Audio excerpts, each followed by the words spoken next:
우리 다 같이 한번 읽어보겠습니다.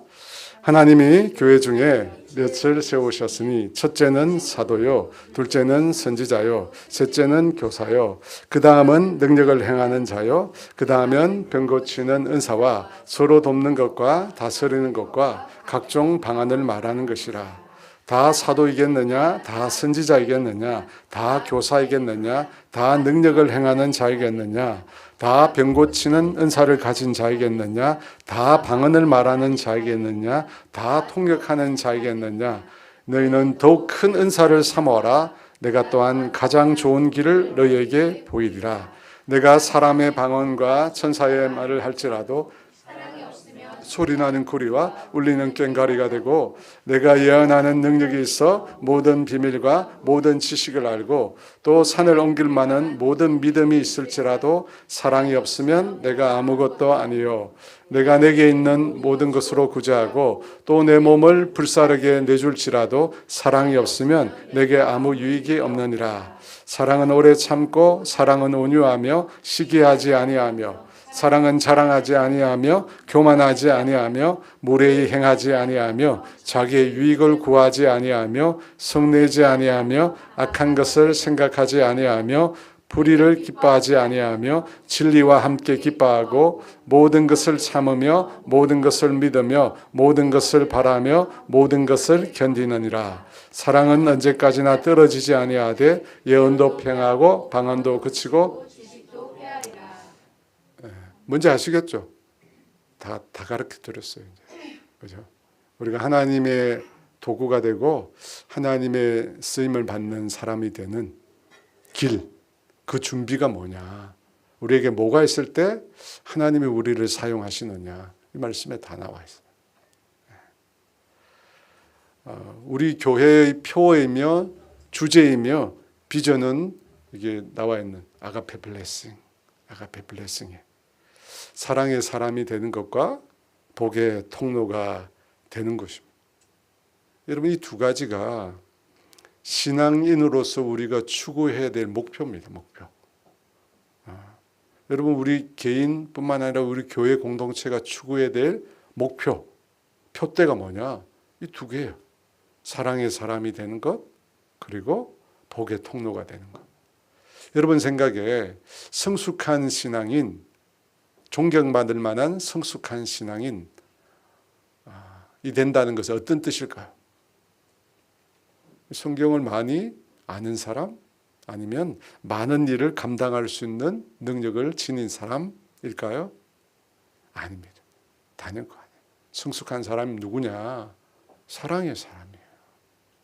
사랑이 많은 사람, 사랑이 가득한 사람. 여러분, 그 사람이 성숙한 사람. 왜 그렇죠? 하나님은 사랑이시잖아. 하나님 사랑이세요. 그러니까 당연히 사랑이 많은 사람이 하나님을 닮은 거죠. 성숙한 사람이에요. 믿음, 소망, 사랑, 이 세 가지는 영원히 있을 텐데 그 중에 제일은 사랑이라. 하나님이 우리에게 명령하신 가장 큰 명령도 하나님을 사랑하는 것이고 내 이웃을 내 몸과 같이 사랑하는 것입니다. 성령의 열매 중에 첫 번째 열매는 사랑이고, 율법의 완성도 사랑이고, 모든 것을 매는 띠도 사랑이고. 그럼 사랑이에요. 사랑. 사랑하지 않는 자는 하나님을 알지 못한다고 했어요. 사랑하지 않는 자는 하나님을 알지 못한다고 했어요. 하나님은 사랑이십니다. 그래서 우리가 하나님의 사랑을 알고 우리 또한 사랑의 사람이 되어야. 여러분, 이것이 우리가 걸어가는 신앙의 표대예요. 표대. 내가 과연 무엇을 위해서 신앙생활을 하는가? 나는 지금 어디로 가고 있는가? 러브의 사랑. 내가 하나님을 사랑.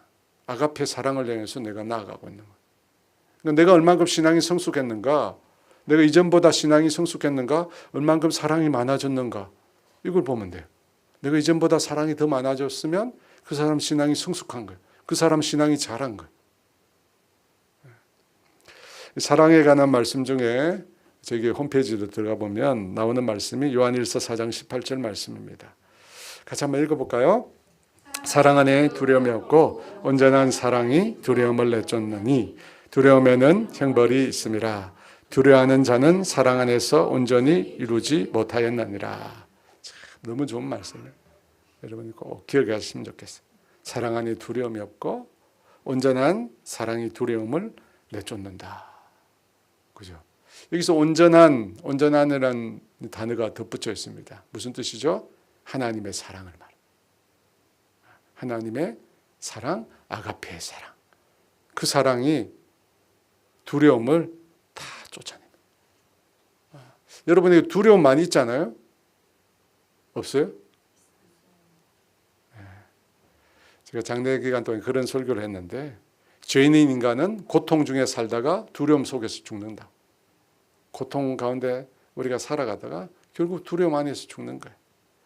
그래서 성경 끊임없이 뭐라고 얘기합니까? 두려워하지 마라. 두려워하지 마라. 우리 최원옥 집사님 오시는 게 참 좋네. 반응이 좋아요. 반응이 좋습니다. 네. 그러면 여러분 어떤 두려움이 있습니까? 우리가 나이가 들면서 이제 건강에 대한 두려움. 저도 이제 40이 넘었었으니까 이제 관계 없던데 40대 항상 제일 많이 두려웠던 게 40대는 돌연사, 건강 염려증. 40대 제일 많은 거예요. 40대. 그래서 시도 때도 없이 병원 가 있는 사람 많아요, 여러분. 시도 때도 없이 그냥 병원 가는 거예요. 혹시 이상한 것 같다. 자기 몸이 좀 이상한 것 같다. 오늘 이상하다. 여러분 반대로 병원 가기 극히 꺼려하는 사람들도 있어요. 왜 안 가죠? 큰 병 걸렸을까 걱정돼서. 그래서 못 가요. 너무 웃기잖아요. 예. 질에 두려워서 병원 가지 않는 거예요. 질에 두려워서. 큰일 날까 봐. 어린 자녀들을 키우는 부모님들에게 두려움이 있습니다. 그죠? 이 자녀를 과연 이 험한 세상에, 그죠? 이 험한 세상에 우리 딸을 과연 키울 수 있을까? 자녀의 장래에 대한 두려움. 이 세상에서 혹시 우리 딸이 뒤처지지 않을까? 그러니까 부모들이 어떻게 해요? 있는 거 없는 거 다 들여서, 그죠? 애쓰고 노력하잖아요. 그런데 결과가 어떻게 됩니까? 다 쏟아부어도 부모의 마음속에 있는 그 두려움이 해소되지 않습니다. 해소되지 않아요. 뭐 그것뿐만입니까? 내가 갖고 있는 이 소유, 그죠? 물질을 잃어버릴까 하는 두려움도 있고, 갑자기 오늘 뭔가 불상사가 일어나지 않을까? 요즘 뭐 비행기 꼬리도 타는데 어떤 일이 일어나지 뭐 그런 불상사, 사고가 내 인생에 일어나지 않을까? 요즘에 뭐니 해도 큰 두려움은 뭐냐? 치매 같아요. 여러분 주변에 아마 치매에 대한 얘기들을 여러분 다 들어보셨을까? 여러분 치매가요 얼마나 고통스러운지 몰라. 말로 표현을 못 하겠습니다. 저도 주변에 이제 치매 환자들이 있으니까요. 그래서 내 부모나 내 형제나 내 배우자가 치매에 걸리지 않을까? 기억을 잘 못하면 그죠? 치매 아니냐고 그러잖아요. 여러분 이런 것으로부터 우리가 벗어날 길이 있을까요? 성경은 오늘 아주 단순하게 이야기합니다. 명확하게 이야기합니다. 뭐라고 얘기해요? 온전한 사랑이 두려움을 내쫓는다. 이 말씀만 기억하시면 돼요. 온전한 사랑이 두려움을 내쫓는다. 하나님의 사랑이 두려움을 내쫓는다. 우리 속에 있는 두려움은 스스로 안 나가요. 하나님의 사랑이 우리 가운데 임할 때 그 사랑이 두려움을 내모는 거예요. 하나님의 사랑이 임하면 우리 안에 있는 두려움이 떠나가는 겁니다. 그러므로 여러분 이 말씀을 늘 붙잡으세요. 온전한 사랑이 두려움을 내쫓는다. 우리 옆 사람한테 인사할까요? 온전한 사랑이 두려움을 내쫓습니다. 온전한 사랑이 두려움을 내쫓습니다. 하나님의 사랑이 두려움을 내쫓습니다. 여러분 우리는 예수 믿는 우리는 두려움에 매여 살면 안 됩니다. 그죠? 우리는 그렇게 살아서는 안 됩니다. 왜 그렇죠? 우리는 하나님의 자녀들이기 때문에. 우리는 두려움에서 떠난 삶을 살아야 합니다. 제가 참 좋아하는 영어 찬양 중에 더 이상 나는 두려움의 종이 아니네라는 찬양이 있습니다. 더 이상 나는 두려움의 종이 아니네. 그 찬양 가사에 그런 내용이 있어요. 나의 두려움이 온전한 사랑 가운데 수장되었네. 수장. 물에 그죠? 수장되었네. 영어로 이제 My fear are drawn in perfect love. 온전한 사랑 가운데 나의 두려움이 물 속에 수장되듯이 다 수장됐다. 여러분, 하나님의 사랑이 우리의 모든 두려움을 없애줍니다. 하나님의 사랑이 우리 안에 있는 모든 두려움이 가지고 있는 힘을 약화시킵니다. 하나님의 사랑. 여러분 믿으십니까? 그리고 여러분 꼭 기억하실 게 또 있는데요. 우리가 살아가는 동안 느끼는 이 두려움은 하나님이 주신 것이 맞다 아니다? 아니다. 잘하시네. 우리가 느끼고 있는 두려움은요, 하나님 주신 게 아니에요. 하나님은 사고, 죽음, 미래, 질병 이런 두려움을 우리에게 주시지 않으세요. 내일 일을 염려하지 말라고 하죠. 하나님은 그런 걸 우리에게 주시지 않습니다. 그건 두려움은 누가 줄까요? 우리 대적이 주죠. 우리 대적이. 마귀가 가장 잘 사용하는 무기 중에 하나 두려움이에요. 우리를 끊임없이 두려움에 빠뜨리기 위해서 부단히 애쓰고 있습니다. 왜 그렇죠? 두려움에 갇힌 자들은 하나님의 사랑을 확신할 수 없기 때문에. 그러니까 두려움하고 하나님의 사랑은 상극이에요. 두려움에 빠지면 하나님의 사랑을 확신할 수 없어요. 하나님이 나를 사랑한다는데 그 말이 나에게 아무런 영향이 없어요. 내가 두려움 가운데 가득 차 있어 보세요. 아무리 사랑한다고 얘기해봐요. 그 말이 나에게 내 심령에 들어오지 않아요. 그래서 두려워하는 자는 사랑 안에서 온전히 이루지 못한다고 되어 있잖아요. 아까 이거 말씀에 나와요. 두려워하는 자는, 그래서 여러분 두려워할 수도 있지 않습니다. 그게 아니에요. 우리는 두려워해서는 안 됩니다. 마귀는 끊임없이 저와 여러분 두렵게 한다는 사실을 여러분 기억하십시오. 그래서 어떤 두려움이 나에게 밀려올 때, 두려움이 막 생길 때, 염려, 걱정을 비롯해 두려움이 밀려올 때 생각을 하셔요. 이게 과연 어디에서 오는가? 생각을 해보세요. 이게 과연 하나님 주신 건가? 생각을 해보세요. 하나님이 주신 게 아니라면 얘기하세요. 내 마음에 얘기하세요. 이 두려움은 주님이 주신 게 아니라. 주님은 이런 두려움을 주시지 않는다. 주님은 나에게 내일 일을 염려하지 말라고 했다. 주님은 아무것도 두려워하지 말라고 했다. 주님이 나와 함께 하신다고 약속했다. 그 말에다 선포하세요. 그런 생각에다 선포하세요. 사랑하는 여러분, 사랑받는 자녀에겐 두려움이 없습니다. 주님은 우리를 모든 두려움에서 건져주시기 위해서 우리를 구원하셨습니다. 여러분, 하나님의 사랑의 특징은 뭐냐면 자유예요. 자유입니다. 하나님은 우리를 자유케 하세요.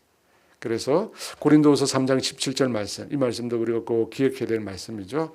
고린도후서 3장 17절 말씀 같이 있습니다. 주는 영이시니 주의 영이 계신 곳에는 자유가 있느니라. 하나님의 영이 임하시는 곳, 성령님이 임하시는 곳, 주님이 계신 곳에는 자유가 있습니다. 진리가 너희를 자유케 하리라. 여러분, 그 진리가 뭐죠? 예수 그리스도를 말합니다. 요한복음에서 진리는 예수님을 말하는 거예요. 예수님이 너희를 자유롭게 한다. 하나님의 영이 있는 곳에 자유가 있다. 여러분, 주님은 우리를 구속하지 않습니다. 주님은 우리를 자유롭게 합니다. 대신 사랑의 울타리를 치시죠. 선악을 알게 하는 나무의 실과는 먹지 마라. 그리고 그 모든 것들, 나머지 모든 것들은 원하는 대로 해라. 울타리를 치시고 우리에게 자유를 주십니다. 여러분, 이것이 하나님의 사랑의 특징입니다. 두려움이 아니라, 무섭게 하고 두렵게 하는 게 아니라 우리에게 자유를 주십니다. 모든 묶인 것으로부터 우리를 자유롭게 하십니다. 여러분, 하나님의 사랑은 모든 묶인 것으로부터 우리를 자유케 해요. 그래서 오늘 우리가 기억해야 될 첫 번째 말씀은 하나님의 사랑은 모든 두려움을 내쫓는다. 그래서 우리에게 필요한 게 뭐죠? 하나님의 사랑을 구하셔야 돼. 하나님 나에게 사랑을 달라고. 2000년 전에 십자가에서 죽은 과거의 하나님의 사랑이 아니라 오늘 지금 현재 그 하나님의 사랑을 나에게 알게 해달라고. 그리고 그 사랑이 내 마음을, 내 영혼을 가득 채워달라고. 그래서 어떤 두려움도 내 심령에 들어오지 못하도록, 어떤 두려움도 내 영혼을 도둑질하지 못하도록 하나님의 사랑으로 나를 가득 채워달라고. 여러분 사모하시기 바랍니다. 두 번째, 우리가 왜 하나님의 사랑에 초점을 맞추어야 하는가? 두 번째는 하나님의 모든 일들은 사랑으로만 가능합니다. 하나님이 행하시는 모든 일들은 사랑으로만 가능해요. 사랑으로. 오늘 본문이 시작되는 고린도전서 12장을 흔히 은사장이라고 해요. 은사장. 성령님께서 주시는 은사에 관한 말씀이라는 것입니다. 바울은 성경의 한 장을 들어서 그 내용을 기록하고 있어요. 왜냐하면 그만큼 중요하다는 거예요. 은사에 대한 내용. 여러분, 성령의 은사가 뭐죠? 알고 계시죠? 성령의 은사. 은사가 뭐냐? 주님의 몸된 교회를 건강한 믿음의 공동체로 세워가기 위해 주신 도구입니다. 은사가 뭐냐? 주님의 몸된 교회를 건강한 믿음의 공동체로 세워가기 위해서 주신 도구예요. 우리 대부분 신앙생활하는 예수 믿는 사람들 은사를 잘 몰라요. 그리고 잘 모르니까 무조건 덮어놓고 은사는 안 좋은 거야. 잘못된 거야. 그렇게 말하는 분들이 많아요. 이 양극단이 존재해요. 무조건 은사만 따라가는 사람들이 있고 이 은사주의자라고 그러는데요. 반대로 무조건 은사는 잘못된 거다. 은사 얘기하면 이상한 거야. 이렇게 이제 양극단으로 가는데요. 잘못된 겁니다. 우리는 은사가 뭔지 정확하게 알고 성경이 은사를 어떻게 가르치는지 알아야 돼요. 여러분, 은사라고 하는 말은 헬라어로 카리스마입니다. 카리스마가 저런 말이야? 카리스마는 뭔가 이게 센 척하는 게 카리스마 아닌가? 그게 카리스마 아니에요. 원래는 카리스마라고 하는 이 말 자체가 이 센 척하는 이 지도자를 뜻하는 말이 아니라 원래 이 단어는 성령의 은사를 지칭하는 단어예요. 카리스마. 근데 카리스마라고 하는 단어가 어디에서 나왔냐면 카리스라는 말에서 나와요. 카리스. 카리스라면 뭐냐? 은혜라는 말이에요. 은혜. 은사가 은혜에서 왔구나. 여러분 뭘 말하는 거죠? 여러분 은혜가 뭐예요? 자격이. 은혜를 딱 생각할 때 늘 그 생각. 자격이 없는 자에게 주신 하나님의 호의를 은혜라고 합니다. 자격이 없는 자에게 하나님 주신 선물. 그게 은혜예요. 그러니까 은사라고 하는 것은 뭐죠? 하나님이 자격이 안 되는데 우리에게 은혜로 주신 거예요. 뭐 하라고? 뭐 하라고 주셨죠? 그렇죠. 주님의 교회를 건강한 공동체로 세워가라고. 자기 자랑하라고 준 게 아니에요. 그걸 가지고 돈벌이 하라고 준 게 아니에요. 여러분, 우리가 은사 받을 만한 조건이 있어서 하나님이 우리에게 은사를 주는 게 아니에요. 어떤 사람은 병 고치고 어떤 사람은 방언도 하고 예언의 은사도 베풀고 그런 모든 것들이 사실은 받을 만한 자격이 때문에 준 게 아니에요. 자격이 없지만 그죠? 주님의 교회를 세워가라고 우리에게 주신 거예요. 그래서 자랑할 게 없는 거예요. 자랑할 게 없어요. 자랑했어도 안 되죠.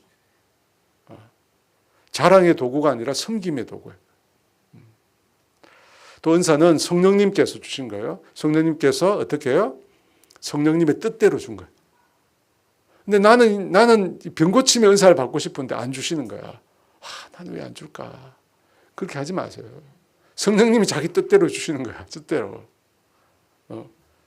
근데 그러면 병 고치는 은사나 어떤 능력 구하는 거 구하면 안 되는 것인가? 어떻게 생각하십니까? 구하면 안 되는가? 달라고 하면 하나님 주시는 분 아닌가? 조금 이따 말씀드리겠지만 성경에서 뭐라고 얘기하냐면 가장 큰 은사를 구하라. 이왕 구하는 김에 가장 큰 걸 구하래. 가장 큰 걸.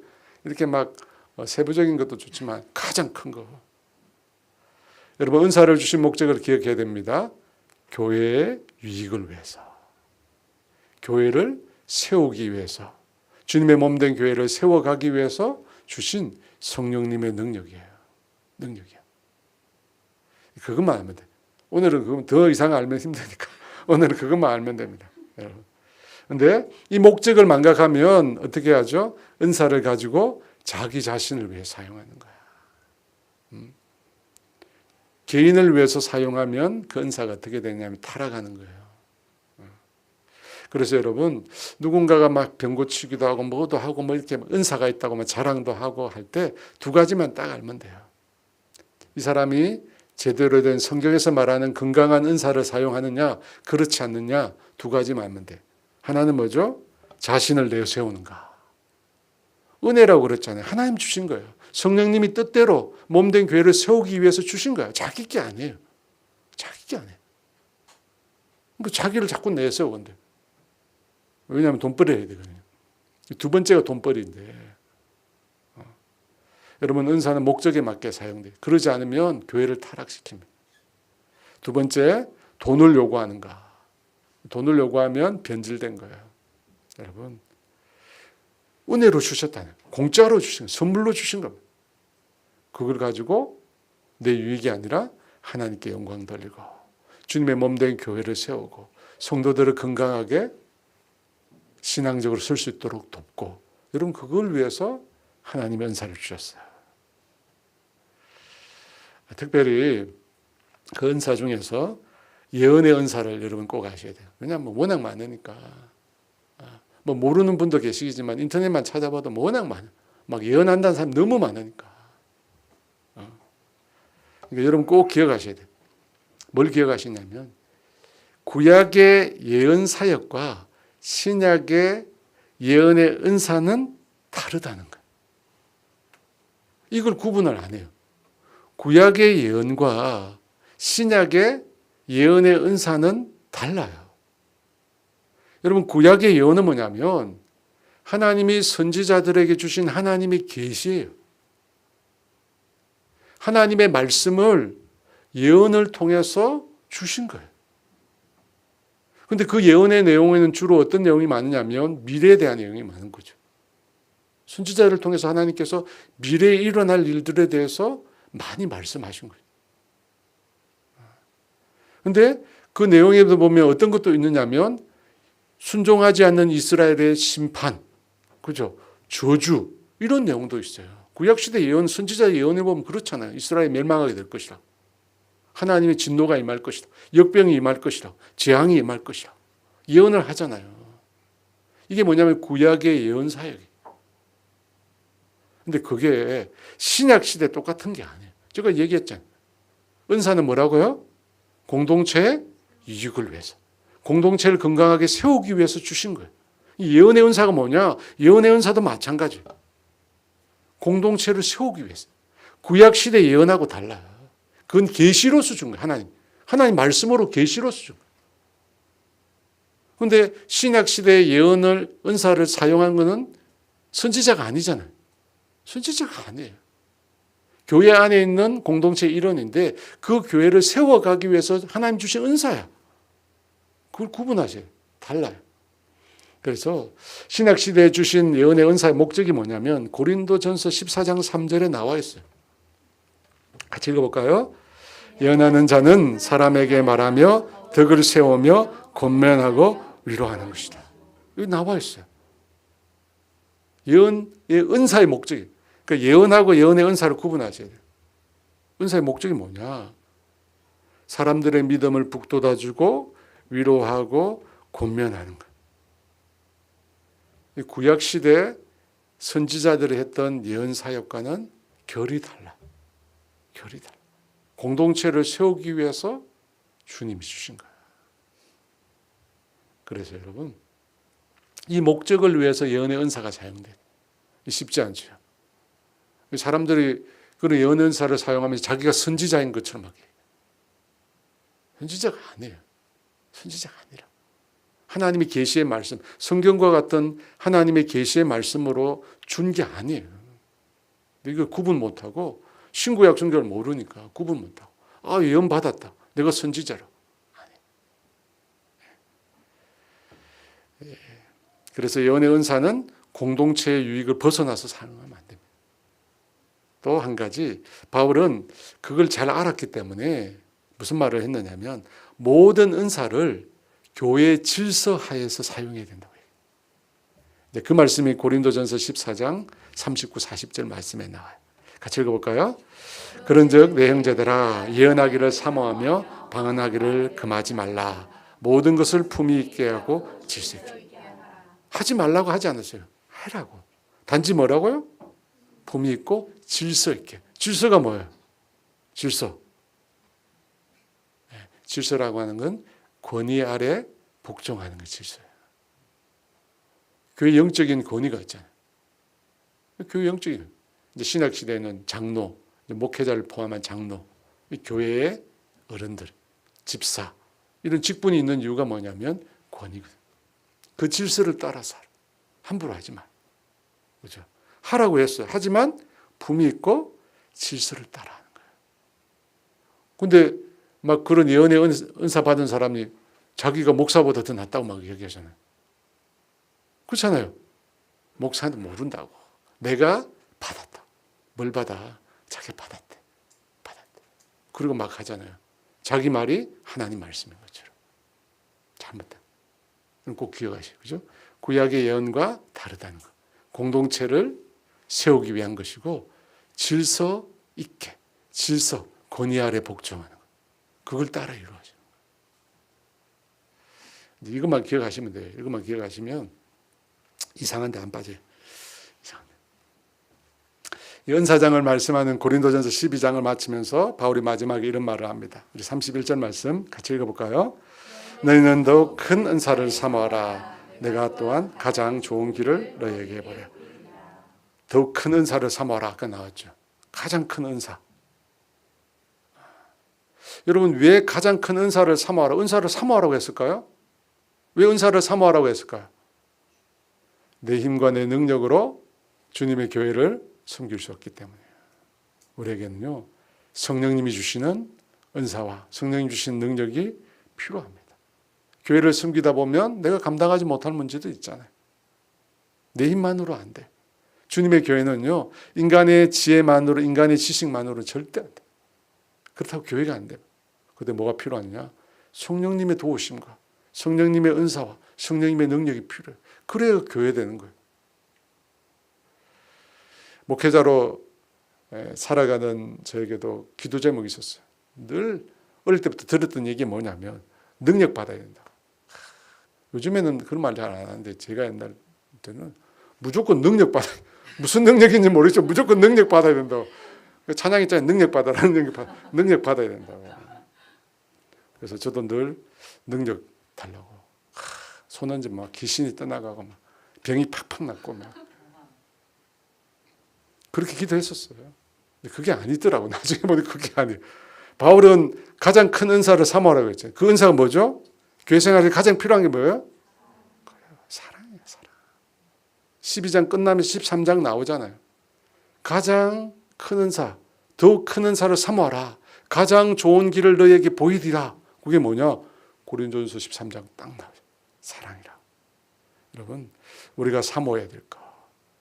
우리가 제일 사모해야 될 거. 하나님의 사랑, 아가페의 사랑. 하나님의 사랑이 두려워하는 우리를 자유롭게 합니다. 그죠? 하나님의 사랑이 모든 두려움에서 우리를 건져줍니다. 또 하나님의 사랑은 우리가 가장 사모해야 될 가장 큰 은사입니다. 가장 큰 은사인 동시에 뭐라고 되어 있느냐면 가장 좋은 길이에요. 이게 무슨 말일까? 31절 말씀 다시 한번 읽어볼까요?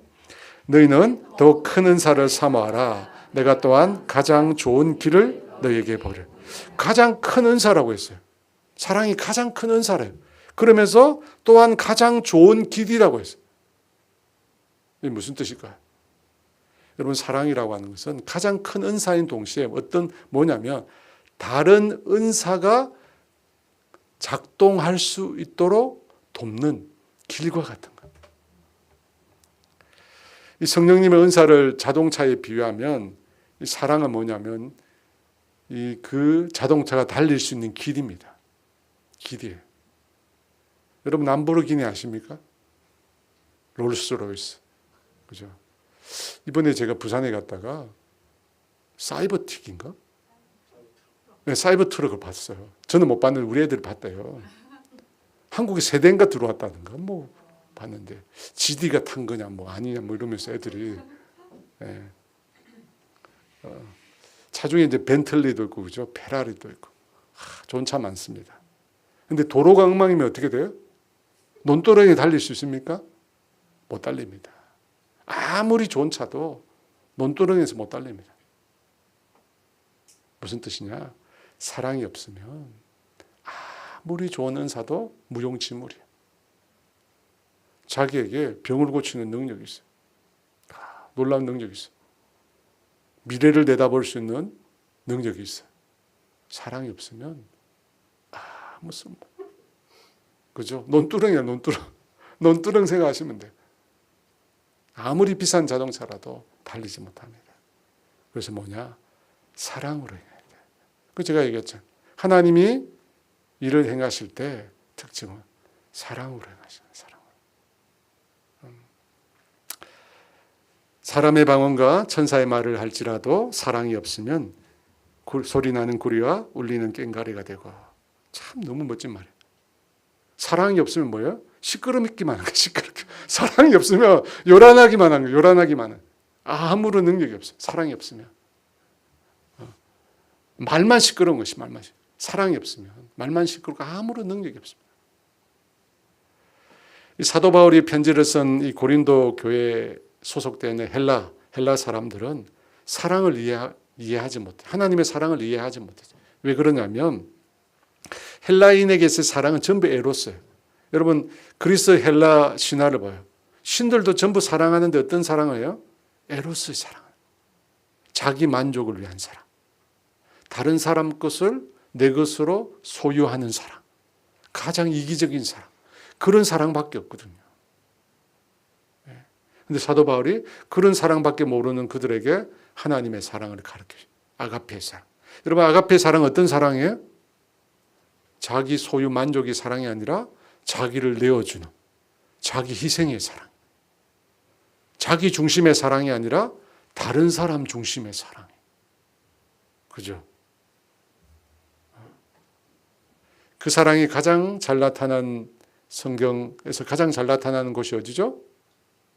십자가죠. 십자가죠. 십자가. 십자가를 통해서 하나님이 아가페의 사랑을 나타내셨죠. 사랑받을 가치가 없는 죄인들을 위하여 하나님이 자기 아들을 희생하셨어요. 자기 아들을 죽음에 내어주셨어요. 자기 아들을 영원한 형벌에 내어주셨어요. 그 사랑을 통해서 우리를 구원하셨잖아요. 그런 아가페의 사랑이 고린도전서 13장에 잘 나타납니다. 제가 한때 왜 능력을 구했겠어요? 왜 사람들이 능력을 구하라고 했겠어요? 능력이 있으면 다른 사람을 변화시킬 수 있다고 믿기 때문에. 능력이 있으면 그죠? 사람들이 많이 추종할 것이라고 사람들이 생각하기 때문에. 병든 자를 일으키고 말 못하는 자를 살리고 그죠? 입을 열게 하고. 여러분 그런 일을 행하면 사람들이 어떻게 될까요? 바울이 그런 일을 행했잖아요. 그러니까 어떤 일이 일어났어요? 사람들이 갑자기 소를 바치고 화환을 바치면서 그죠? 신들이 우리 가운데 내려왔다고 그랬잖아요. 하지만 여러분 그런 놀라운 능력이 사람을 진정으로 변화시킬 수는 없습니다. 여러분 능력은 사람을 변화시킬 수 없어요. 능력은 능력을 가진 사람을 교만하게 만들어요. 대신에 무엇이 사람을 변화시킨다고요? 오늘 무조건 이걸 알고 가야 돼. 그냥 가면 안 돼. 사랑이라니까 여러분. 사랑은 가장 약한 것 같아요. 사랑은 가장 약해. 근데 성경이 뭐라고 해요? 사랑은 죽음보다 강해. 하나님의 사랑이 죽음을 이기지 않아요. 여러분 사랑이라고 하는 죽음보다 강해. 고린도전서 13장 2절 말씀 같이 읽어볼까요? 내가 예언한 능력이 있어 모든 비밀과 모든 지식을 알고 또 산을 옮길 만한 믿음이 있을지라도 사랑이 없으면 내가 아무것도 아니요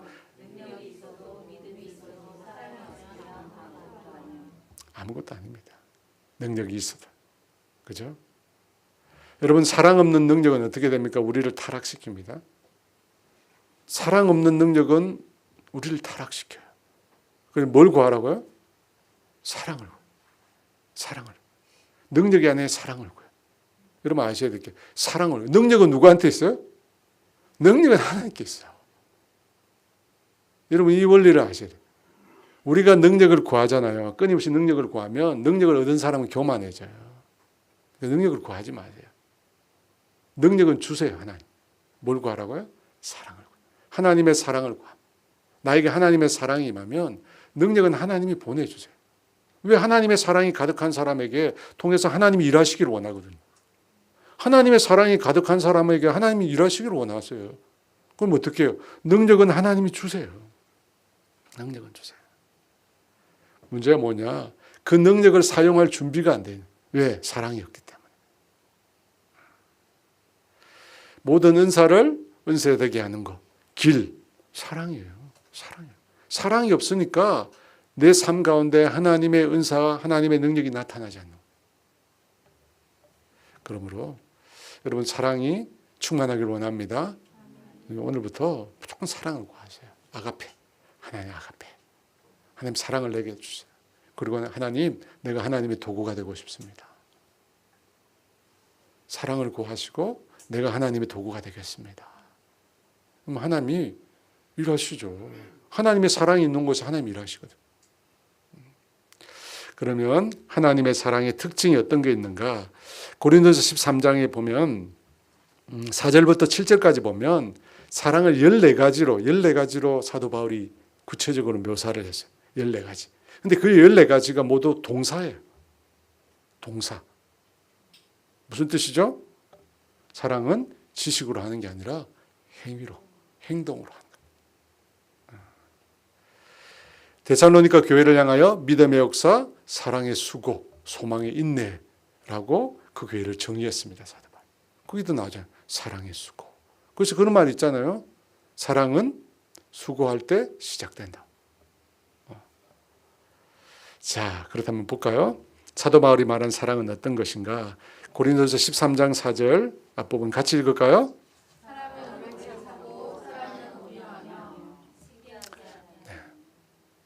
네, 그것까지 안 갔습니다. 네.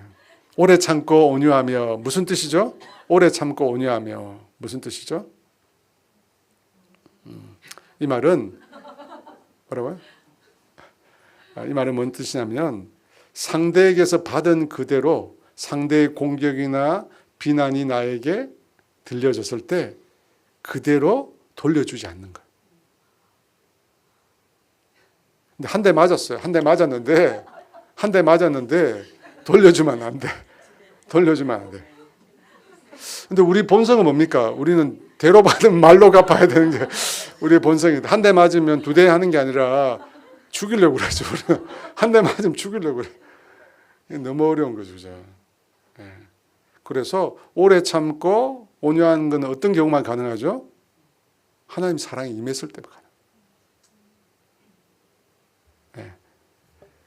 이제 우리 힘으로 오래 참고 온유하면 어떻게 되죠? 그렇지, 잘 아시네. 병나는 거예요. 이게 병나는 겁니다. 그러니까 오래 참으려고 하지 말고 온유하려고 하지 말고 하나님 나에게 사랑을 달라고.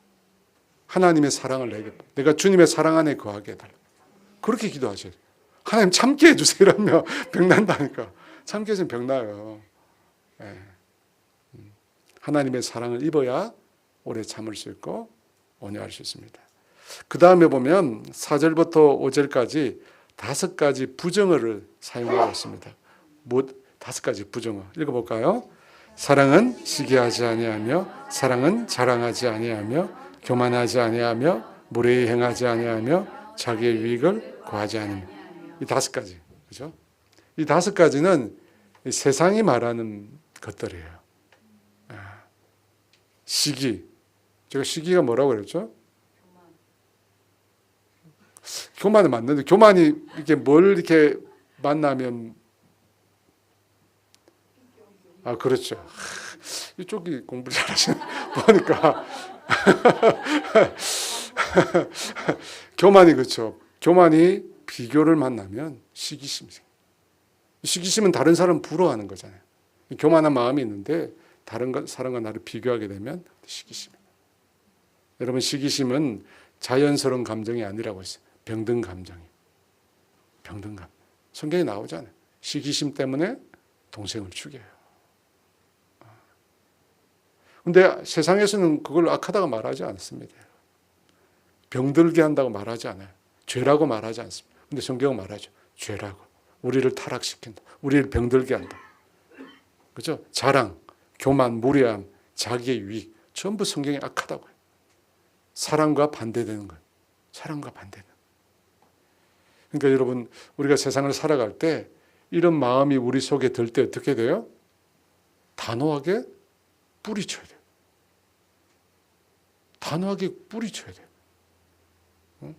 우리는 우리 자신을 자랑하지 않습니다. 우리는 오직 주님만 자랑합니다. 우리는 우리 자신에 대해서 의시되지 않습니다. 무례하게 행동하지 않습니다. 자기만을 생각하지 않습니다. 여러분 그것이 예수님의 제자가 그래요. 단호하게 싸워야 돼요. 그 다음에 5절에서 7절까지는 사랑을 잃어버리는 경우예요. 내게 있는 사랑이 잃어버려요. 다른 사람의 허물이나 잘못 때문에, 그 다른 사람의 허물 때문에 내가 내 안에 있는 사랑을 잃어버리는 거예요. 그게 뭐냐? 같이 읽어볼까요? 사랑은 성내지 아니하며 악한 것을 생각하지. 그러니까 우리가 분노하고 성내는 것, 악한 것을 생각할 때 나에게 있는 사랑이 사라지는 거예요. 여러분 사랑은 분노하는 게 아닙니다. 그죠? 그래서 야고보서 1장 20절에 이런 말씀이 있습니다. 같이 읽을까요? 사람이 성내는 것이 하나님의 의를 이루지 못함이라. 여러분 분노라고 하는 거 사랑과의 관계를 파괴합니다. 여러분 우리가 분노해 확 이러잖아요. 그렇게 화내면 그 사람은 끝이라고 생각합니다. 그 사람은 이 사람은 내가 이제 끝내겠다 생각하면 분노하시면 돼. 왜냐하면 분노가 우리 마음에 엄청난 상처를 주잖아요. 그 잘 안 지워져요. 막 분노해서 막 고함 지르고 막 얘기하잖아요. 트라우마로 남아가지고 그 사람하고 상종하기 싫어요. 네. 분노하는 여러 가지 이유가 있습니다. 그죠? 여러 가지 이유가 있어요. 여러 가지 이유가 있습니다. 타당한 이유도 있을 수 있습니다. 하지만 여러분 그 분노가 우리에게 있는 사랑을 빼앗아 간다는 거죠. 여러분 화를 막 내고 그 다음에 사랑이 되든가요? 화를 막 내고 애들한테 막 고함을 지르고 그 다음에 사랑한다 됩니까? 돼요? 막 화를 막 내고 사랑해 뭔가 가식적이잖아요. 네. 네.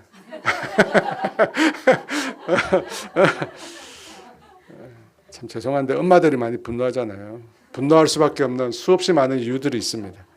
그중에 아빠들 있겠죠. 아빠들 때문에 또 분노할 수도 있겠는데 중요한 건 그 분노 때문에 사랑을 잃어버릴 수 있다는 생각.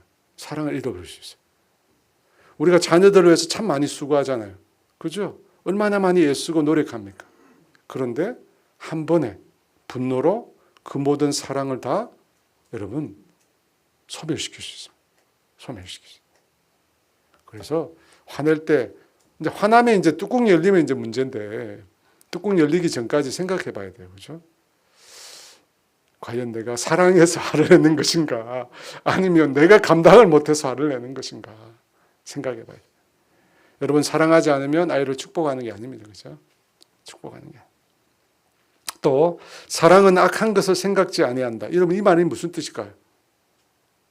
이 말을 사람들이 잘못 이해하는 경우가 많은데 악한 것을 생각지 않는다. 죄 짓는 행위를 말하는 것일까요? 여러분 악한 것을 생각지 않는다. 이 말은 무슨 뜻이냐면 다른 사람이 내게 행한 잘못을 계속해서 생각하지 않는다. 다른 사람이 나에게 끼친 잘못을 내가 계속해서 생각하지 않는다는 것이 악한 것을 생각하지 않는다는 뜻이에요. 이 생각하다는 말이 원어가 뭐냐면 로기제타이란 말인데 이것은 세밀히 기억한다는 거예요. 여러분 우리의 특징이 뭡니까? 내가 한 잘못은 기억나지 않고 다른 사람이 한 잘못은 A부터 Z까지 세심하게 세밀하게 잘 기억하고 있습니다. 그죠? 그 사람이 한테 얘기했을 때 내가 그런 말 했나? 라고 말하는 것까지 우리 세심하게 오타도 허락하지 않고 잘 기억합니다. 잘 기억하죠? 나는 무슨 말 했는지 잘 기억을 못하는데 나는 다른 사람이 한 말을 잘 기억을 못해요. 근데 다른 사람이 한 말은 이런 컴퓨터가 세상에 없어요. 너무 잘 기억해. 근데 심지어 1년, 10년, 30년 지나도 안 잊어버리고 다 기억하고. 대단한 분들이에요, 정말. 머리 나쁘다고 얘기하면 안 돼요, 우리. 머리가 얼마나 좋은지만. 그런데 악한 것을 생각지 않는다 말이 무슨 뜻이냐면 다른 사람이 한 잘못에 대해서 세밀히 기억하지 않는다는 거예요. 세밀히 기억하죠. 이거 어렵습니다. 그죠? 우리는 다른 사람이 나에게 어떤 잘못을 했을 때 그런 말을 합니다. 그 사람 나한테 빚졌어. 그런 말을 하죠. 근데 그 빚을 빨리 내려놓으세요. 빚을 빨리 내놓으세요.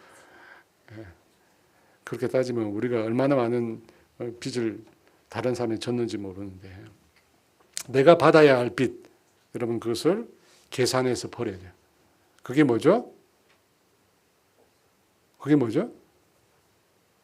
내가 받아야 할 빚을 스스로 계산해서 처분한 그게 뭐죠?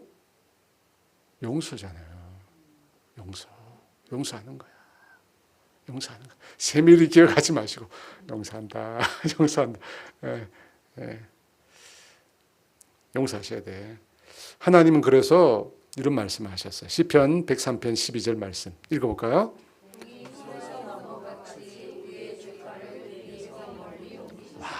그죠? 동에서 서가 이 끝에서 저 끝으로 멀리 옮겨놨어요. 우리도 옮겨놔야 돼. 자꾸만 저 멀리 우리나라 말고 저쪽 아르헨티나쯤에 갖다 놓으세요. 그 아프리카에 좀 갖다 놓고 멀리 옮겨놔야 돼요. 멀리 옮겨놔야 돼요. 이사야 1장 18절은 또 이렇게 말씀하셨어요. 같이 읽어볼까요? 여호와께서 말씀하시되 오라 우리가 서로 변론하자. 너희 죄가 중 같을지라도 눈과 같이 씌어질 것이요 진홍같이 양들. 하나님이 세탁하셔. 다. 그죠? 그 기억을 다 세탁하셔. 분명히 붉은색이어야 되는데 갑자기 흰색이 돼 있어. 하나님은 다 세탁하셨어. 우리가 하나님께 행한 그런 잘못들 멀리 옮겨 놓으시고 다 세탁하셨습니다. 완전히 기억에서 지우셨어. 근데 우리는 그러지 못하죠. 여러분, 사랑은 허물을 기억하지 않는 거야. 이거 어렵다 이제 그죠? 이거 어렵습니다. 용서했다고 그렇게 말했는데 이야기할 때 보면 당신이 지난번에 나오잖아. 제발 좀 그렇게 하지 마세요. 분명히 다 끝났는데 항상 뒤끝 장렬. 옛날 거 슬그머니 또 땡겨. 지난번에 언제? 지난번에 제발 그 말 좀 안 썼으면 좋겠어. 지난번에. 아니 지난번에 다 끝났는데 청산됐는데 다시 불러와가지고 여러분 그건 사랑이 아니에요. 사랑이 아니에요. 오늘 누가 자꾸 그런 얘기하면 얘기해줘. 이거 사랑이 아니라고 목사님 가르쳐줬어. 생각하지 말라고 했다고. 세심하게 기억하지 않는 거라고. 애들한테 이야기할 때도 그러잖아요. 네 지난번에도 그랬지. 지난번에 다 용서했는데. 그럼 애들이 헷갈리는 거죠. 지난번에 용서 안 했나? 지난번에 엄마가 하면 용서 안 했구나. 혼란이 오잖아요. 제발 지난번에 쓰지 마세요. 사랑이 아닙니다. 제 7절 말씀 같이 읽어볼까요? 모든 것을 참으며 모든 것을 믿으며 모든 것을 바라며 모든 것을 앞서서 사랑을 잃어버리는 것에 대해서 말씀드렸어요. 지금은 사랑이라는 것은 참는 것과 참 관련이 많다. 그죠? 처음도 오래 참고로 시작했잖아요.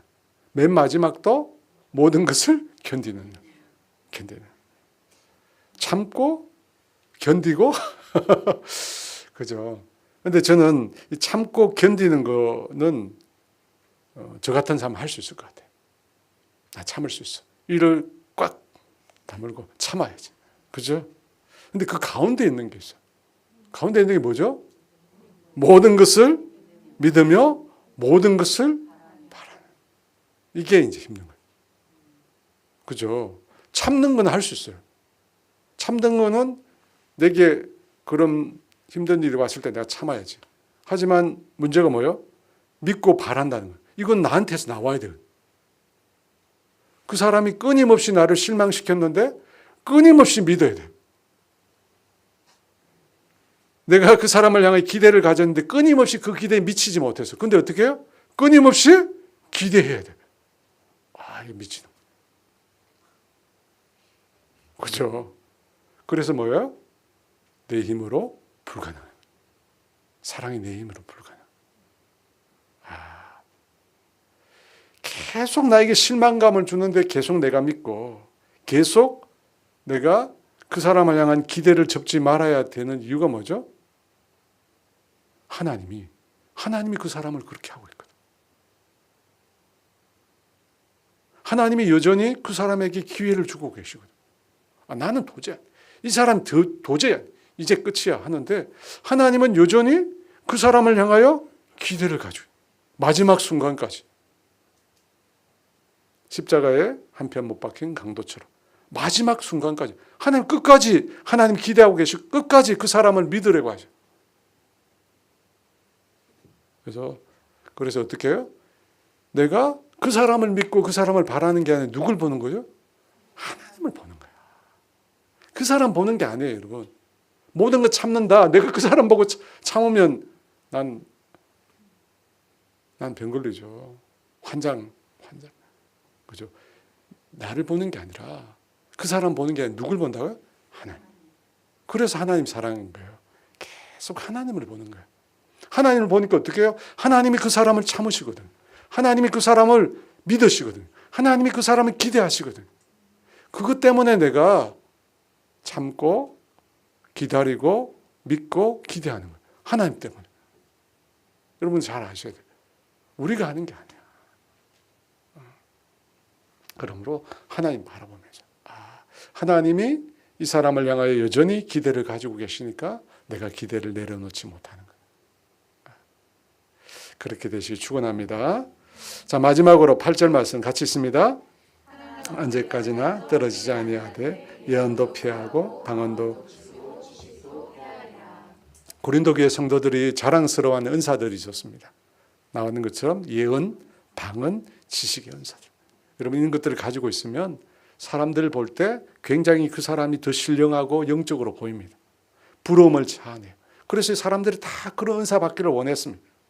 하지만 바울은 그 은사가 영원하지 않다. 그 은사가 부분적이래. 온전한 것이 아니래. 온전한 것이 올 때 그 모든 것들은 폐하여진다고 해요. 어린아이와 같은 것. 예전 거울처럼. 예전 거울은 희미했잖아요. 그런 희미한 것이라. 부분적인 것이라. 대신에 버려지지 않고 영원히 우리와 함께하는 은사, 그거는 사랑이라고. 사랑은 영원하다고. 사랑은 영원하세요. 사랑. 사랑하는 여러분, 하나님의 사랑은 이 땅에서 끝나지 않습니다. 이 땅에서 끝나지 않아요. 지식이나 뭐 이 땅에서 우리가 가지고 있는 재물이나 이거 다 이 세상에 없어져요. 근데 그 사랑은 끝나지 않아요. 우리가 천국 가서도 그 사랑이 계속. 그래서 여러분 영원한 것을 구하십시오. 영원한 걸 구해요. 네. 믿음, 소망, 사랑은 영원하다고 했죠. 그래서 우리 개인이 믿음, 소망, 사랑을 가진 사람이 돼야 돼요. 그리고 우리 교회도 믿음, 소망, 사랑이 가다. 그런 성도가 되고 그런 교회가 되기를 주의 이름으로 축원합니다. 이렇게 찬양하면서 함께 주님의 사랑을 구하고